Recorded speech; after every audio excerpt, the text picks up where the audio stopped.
நான் என்ன பார்க்க போகிறோம் அப்படின்னா, ஒரு 2, 3 பேத்துக்கு மாசி பச்சை நம்ம அறுத்து கொடுத்து அதான் பிடுங்கி கொடுத்துருந்தோம், நாற்று கொடுத்துருந்தோம். அவங்க ஊண்டியிருந்தாங்க. அதில் வந்து பார்த்தீங்கன்னா ஊண்டினதில் 2 பேர் வந்து எனக்கு கையில் கமெண்ட் பண்ணாங்க. நான் நிறைய கான்டாக்ட் நம்பர் வாங்கி நிறைய பேசியிருந்தேன். 2, 3 பேத்துக்கு தான் போட்டு விட்டேன்.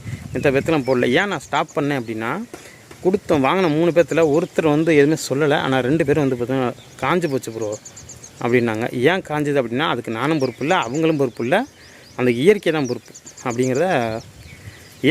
என்ன இயற்கை மேலே ஏன் பழிய போகிறீங்கன்னு நினைக்காதீங்க. இந்த வீடியோ ஃபுல்லாக பாருங்கள், அப்போ தான் உங்களுக்கு புரியும். நீங்கள் பாட்டுக்கு பாதியை பார்த்துட்டு பாதியை பார்க்காம இருந்தீங்க அப்படின்னா உங்களுக்கு புரியாது.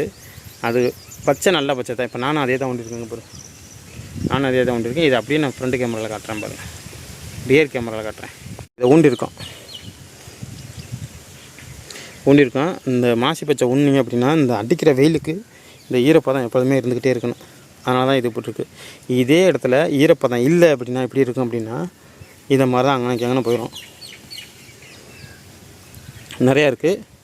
சரி வாங்க, இதை அப்படியே நம்ம பேசிக்கிட்டே வந்து கண்டினியூ பண்ணுவோம். நம்ம மாசி பச்சை ஒரு 4 நாளைக்கு முன்னாடி தான் ஒன்றா. இப்போ 2வது தண்ணி விட்டுட்டேன். 2வது தண்ணி விட்டு இதே மாதிரி தான் இருக்குது. ஆனால் காயுது அப்படின்னு நிறைய பேர் சொல்லிட்டு இருந்தாங்க. எந்த மாதிரி காயுது அப்படின்னா, சுத்தமாக அந்த பாருங்க, இந்த மாதிரி உங்களுக்கு சர்வாக வருது ப்ரோ, என்னால் ஒன்றும் என்னன்னு தெரில இருந்தாங்க. அது என் மேலே தான் தவறு இல்லைங்க, உங்கள் மேலேயும் தவறு இல்லை. இன்றைக்கி அடிக்கிற வெயிலுக்கு மேலே தான் தவறு. அதாவது இந்த வெயில் நேரத்தில் வந்து பார்த்திங்க அப்படின்னா மாசி பச்சை சாவடி, அதாவது மாசி பச்சையும் பதியம் ஊனவே கூடாது. அதனால தான் நான் வந்து என்னோடய யூடியூப் சேனல்லையும் சரி 4-5 பேர் இன்னமும் தொடர்பு நான் கொள்ளலை. அவங்க நம்பர்லாம் வாங்கி வச்சுருக்கேன். இமெயில் வழியாகவும் இருக்குது, டெலிகிராம் வழியாகவும் இருக்குது, வாட்ஸ்அப் வழியாகவும் இருக்குது. அவங்களுக்கு ஏன் நான் இன்னும் பறித்து அனுப்பலை அப்படின்னா, இந்த மாதிரி ஏற்கனவே அனுப்புனவங்களே காயுதுங்கிறீங்க. அப்படிங்கும்போது இப்போ நான் இதை என்ன பண்ண போகிறேன் அப்படின்னா, இதில் வந்து பார்த்திங்கன்னா இப்போ இதுக்கு வந்து நிழல் தேவை. கண்டிப்பாக இந்த மாசி பச்சை வந்து ஒரு 3 அறுப்பு அறுக்கிற வரலும் நிழல் தேவை. எது மாதிரி நிழல் தேவை அப்படின்னா, இது தோப்பு. இதில் மாதிரி பண்ணலாமான்னா தாராளமாக பண்ணலாம். இப்போ நான் வந்து இங்கே பாருங்கள், உங்களுக்கு நான் இதுக்கு முன்னாடி நம்ம இதெல்லாம் ஊன்றதுக்கு வீடியோ போட்டிருக்கேன். நீங்கள் போய் பார்த்தீங்க அப்படின்னா தெரியும். அதுவுமே நான் உங்களுக்கு உதாரணத்தை காமிக்கிறேன். இப்போ நான் சேம் இதை நம்ம அன்னைக்கே பண்ணணும், ஆனால் நான் அன்னைக்கு பண்ணலை. 2-3 பேர் காயுதுங்கிறதுனால தான் நம்ம திருப்பி இதை இப்போ நான் பண்ணுறேன். எது மாதிரி அப்படின்னா இங்கே பாருங்கள், இது மாசி பச்சை, ஃபுல்லாக மாசி பச்சை தான். இந்த மாசி பச்சைக்கு கண்டிப்பாக இந்த அடிக்கிற வெயிலுக்கு, அதாவது வந்து மார்ச் மாதத்துல நீங்கள் மார்ச் மாதத்துலேருந்து மழை காலம் வரலுமே, ஆடி மாதம் வரலுமே பார்த்திங்க அப்படின்னா கண்டிப்பாக நிழல் தேவை. நிழல் இல்லை அப்படின்னா காயும். எது மாதிரி காயும் அப்படின்னா, நீங்கள் அடுத்த தலையாக இருந்தால் இந்த மாதிரி காயும். இல்லை இப்போ புதுசாக ஊண்டிங்க அப்படின்னா சுத்தமாக நீங்கள் ஊன்றதே காஞ்சு போகும். நிறையா அங்கெல்லாம் இருக்குது. நான் உங்களுக்கு அங்கே இருக்குது, அந்த பாத்திலாம் நிறையா இருக்குது. பட் என்கிட்ட பதியம் இருக்கிறதுனால நான் பிடிங்கி ஊண்டிக்கிறேன். உங்கள்கிட்ட இல்லை அப்படின்னும்போது நீங்கள் ஒன்றும் செய்ய முடியாது. அதனால தான் நீங்கள் உங்களோட வயலில் வந்து பார்த்திங்க அப்படின்னா எவ்வளோ இருக்க ஏரியா எவ்வளவோ, இப்போ இது வந்து பார்த்திங்க அப்படின்னா ஒரு 10 சென்ட் வரும். ஒரு 150 கிராம் இல்லாட்டி 200 கிராம். இது எதுக்கு அப்படின்னா நிழலுக்கு தான். இப்போ நான் ஊண்டியிருக்கேன் பார்த்தீங்களா, அகத்திக்கீரை ஊண்டியிருக்கேன். அகத்திக்கீரையை சுற்றிலும் வரப்பில் வச்சுருக்கேன் பாருங்கள். இந்த பாத்தியை சுற்றிலுமே வச்சுருக்கேன். எங்கிட்டு போனாலும் நிழல் வரும் அப்படிங்கிறதுனால பாத்தியை சுற்றிலுமே வச்சுருக்கேன். அப்படிங்கும்போது நீங்கள் இதெல்லாம் வந்து இந்த தக்காளி கீரைலாம் 1-2 இருக்கும். இதெல்லாம் வந்து மயில் போட்டது, நம்ம இப்போ விதை போடலை. மயில் போட்டதுனால அப்படி இருக்குது.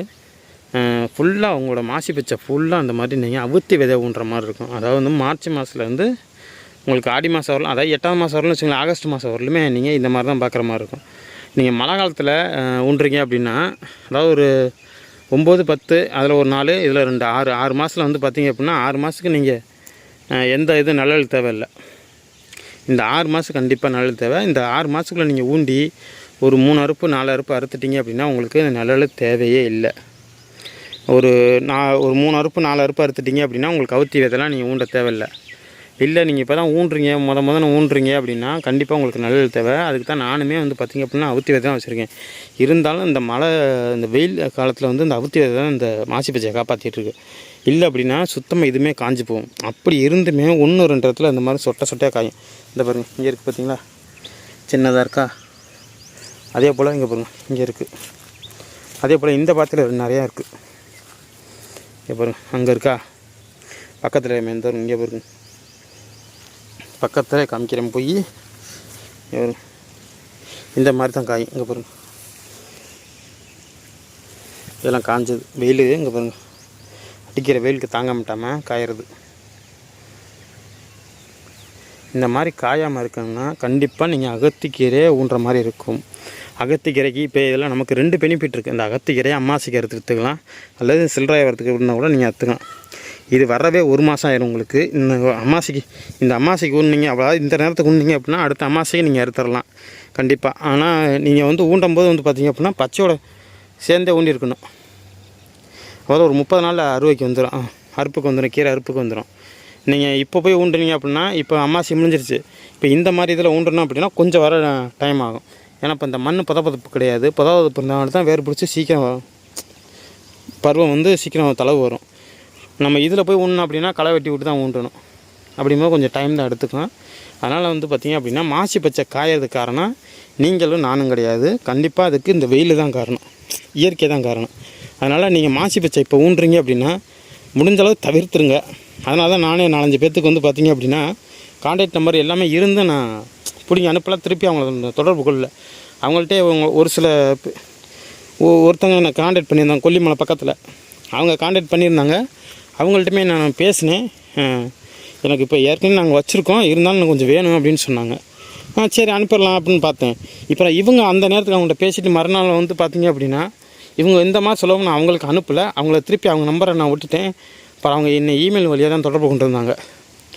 இமெயில் வழியாக நானும் அவங்கள திருப்பி அவங்கள்ட்ட நம்பர் வாங்கின நேரப்போ தான் அவங்க சொன்னாங்க இந்த மாதிரி காயுது ப்ரோ அப்படின்னு சொல்லவும் தான் நான் வந்து யாருக்குமே அனுப்பலை. ஏன்னா நான் அனுப்பி அது வந்து உங்களுக்கு காஞ்சிருச்சு அப்படின்னா உங்களுக்கும் காசு போட்டு வேஸ்ட் ஆகிடக்கூடாது. அப்படிங்கிறனால நீங்கள் மாசி பச்சை சாகுபடி பண்ணுறீங்க அப்படின்னா கண்டிப்பாக ஒரு ஆடி மாதத்துக்கு மேலே பண்ணுங்கள், இல்லை மழை காலத்தில் பண்ணுங்கள். தண்ணி நிற்காது அப்படின்னா மழை காலத்தில் கண்டிப்பாக பண்ணுங்கள். தண்ணி நிற்கிறக்கூடிய காடு அப்படின்னா ஜனவரி பிப்ரவரி இந்த 2 மாதம் பயன்படுத்திக்கலாம். அடுத்து வந்து பார்த்திங்கன்னா அந்த 9ஆம் மாதமும் 10ஆம் மாதமும் தீபாவளி நேரத்தில் வந்து ஊண்டிக்குங்க. ஏன்னா வந்து நம்ம இந்த நவம்பர் மாதம் டிசம்பர்லாம் கொஞ்சம் மழை இருக்கும். அப்படிங்கும்போது பெரும்பாலும் நான் நவம்பர்லேயே மழை சரியானபடி பிடிக்க ஆரம்பிச்சிடுவேன். அந்த நேரத்தில் நம்ம ஊண்ட வேணாம். 9, 10, ஜனவரி, பிப்ரவரி இந்த மாதத்துங்களில் நீங்கள் ஊண்டிக்கங்க, அது பெஸ்ட்டாக இருக்கும். அதே போல் இந்த வெயில் காலத்துக்கு பச்சை மட்டும் தான் காய்மான்னு பார்த்தா பில்லு இந்த பாருங்கள், இதெல்லாம் இப்போ ஆளுங்க வச்சு எடுத்து மறுபடியுமே எடுத்து முன்னா கூட அவ்வளோ மறுபடியும் எல்லாம் முட்டிக்கிட்டு வந்துருச்சு. களைகள் நிறையா எடுக்கிற மாதிரி இருக்கும். களை எடுத்து நீங்கள் களைச்சி போகிற மாதிரி இருக்கும் இந்த நேரத்தில் நீங்கள் ஊண்டுனீங்க நாள். இந்த வெயில் காலத்தில் வந்து பார்த்திங்க அப்படின்னா குறைஞ்சது நீங்கள் இது வந்து சரட்டை மண்ணும்பாங்க. சுத்த செம்மண்ணும் கிடையாது, இந்த மண்ணும் கிடையாது. இந்த மாதிரி மண்ணில் இருக்கும்போது இந்த உங்களுக்கு இந்த மாதிரி சரட்டை மண்ணும்பாங்க. இதை வந்து எங்கள் ஊர் சைடு சரட்டை மண்ணும்பாங்க. இந்த மாதிரி மண்ணுக்கு நீங்கள் வந்து கண்டிப்பாக 2 நாள் கழித்து 3ஆம் நாள் மறுபடியும் தண்ணி விடணும். இந்த பிரச்சனையும் இதில் இருக்குது. இதெல்லாம் யோசனை பண்ணி பார்த்துட்டு நீங்கள் நடுங்க. அப்போ தான் உங்களுக்கு பெனிஃபிட்டாக இருக்கும். தண்ணி வந்து ஃபுல்லாக அந்த நேரத்துலலாம் நீங்கள் கட்டுற மாதிரி இருக்கும். ஆனால் அந்தளவுக்கு நீங்கள் இப்போ ஃப்ரீ கரண்ட் மோட்டராக இருந்தால் பிரச்சனை இருக்காது.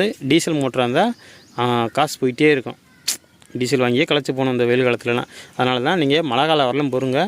மழை காலம் ஆரம்பித்ததுக்கப்புறம் நீங்கள் மாசி பச்சை சாகுபடி பண்ணிக்கோங்க.